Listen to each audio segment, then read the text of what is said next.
me. I agree with Dale. Let's continue here. Phone calls. Amp line, you're on the air on the extended edition of Free Talk Live. You're going to be crying. Cry. Hey, this is George of Pennsylvania. You guys are having a great conversation here. Sorry to change the subject. That's all right.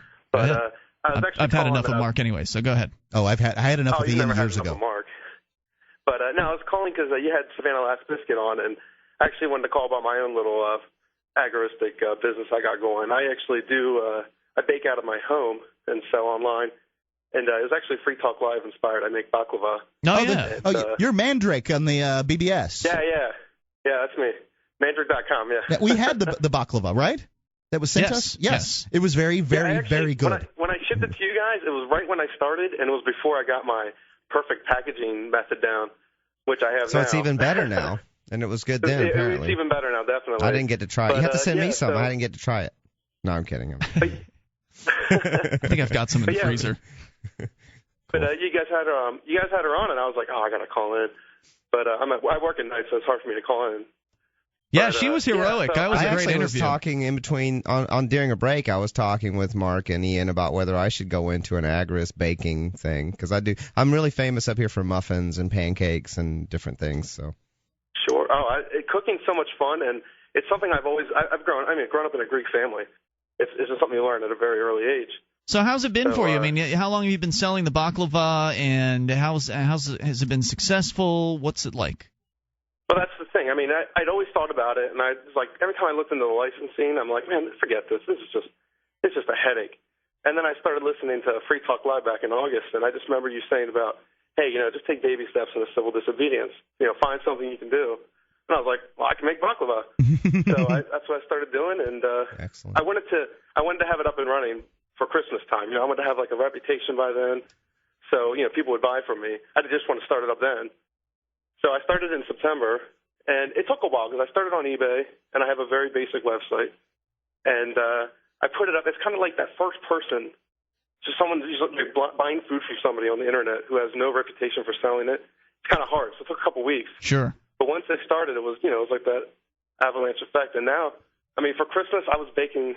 I work a full-time job, and I raise twin girls. I was baking 2 pans, sometimes 3 pans a day, just getting it out. I was shipping like 20-some pounds a day. So this is all going out over the internet. You're not necessarily selling locally? And I do locally, yes.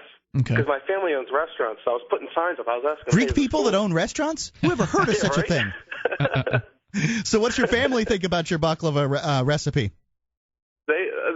They all say, oh, mine's better, of course.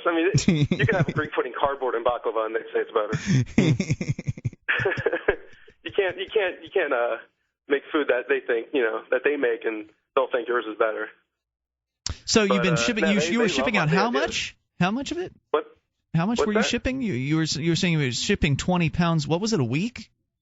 A day at sometimes. A day? Right up to Christmas time. It was crazy. Wow. I'm not right now, but just by the time Christmas rolled around, and now at this point, I probably make 3-4 pans a week, which I do orders about a pound and a half an order. Okay. And then sometimes people buy more, and I also sell full pans on my website. On the eBay, I just do it in pound and a half increments, which is like 16 pieces. Got it. It's a lot, and it sells. I get about 3 or 4 orders out of a pan, maybe. So you're selling a few pans. You're selling a few pans a week, 3 or 4 orders a pan. What kind of extra income are we talking about here now? Well, it went from sometimes having to use the credit card to pay for gas or groceries. Now it's like I don't even have a credit card anymore. It's done. I don't even need that. Jeez. The extra income. And I've heard people, my pricing for the baklava, for what it is, it's an expensive thing to make, and I don't use cheap ingredients. That's why I think mine's the best. I use premium ingredients, so it costs a little bit, but I still sell it at a very cheap price because I don't have to worry about taxes or regulations. Right, so, you don't have all the overhead, and you can just get it out there. And even though you're just selling maybe a few orders a week, that's a few orders more than zero, and over time that adds up, and it helps pay the bills. And by the way, Jason Osborne, the pretty much the sponsor of the show, endorses Mandrake's baklava highly. 2 pans of his. Well, I'm going to say it because it's his quote, and it's right here on the podcast show. That shit disappeared in my office in 10 minutes. Yeah, he bought a full pan. It was too big. A full pan's like pretty much like 2 big containers worth. He told me, I was like, so how was it? He's like, dude, I think he said it was like an orgy in his mouth or something. Yeah. That sounds like exactly like him. Yeah. I'm gonna have to try this. I don't know, something like that. By the way, it came endorsed from several people on the BBS too. But I wanted to let you guys know, I heard Savannah Last Biscuit was coming up to Pork Fest, so I was like, you know what, the hell with it, I'm coming up too. So I'll be bring I'll your be up there baklava. selling.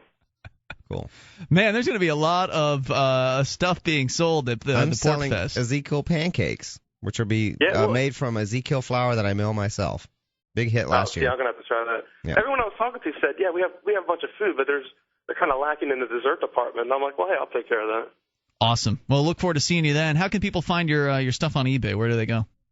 Well, if you go to mandrick.com, it's a very basic site I wrote by hand. Mandrick? Yeah, MANDRIK.com. All right. But it links I have a Facebook fan page there, and you can see my eBay profile from there. Everything. All right, there's your freebie. Now you got to buy ads from now on. Thanks for the call, man. I will, don't worry. Appreciate hearing from you at 8. No, there's no 800 number. What am I talking about? Either that or co-host the show for plugs. Yeah, that works too. So here you go. Here's a number you can dial in on.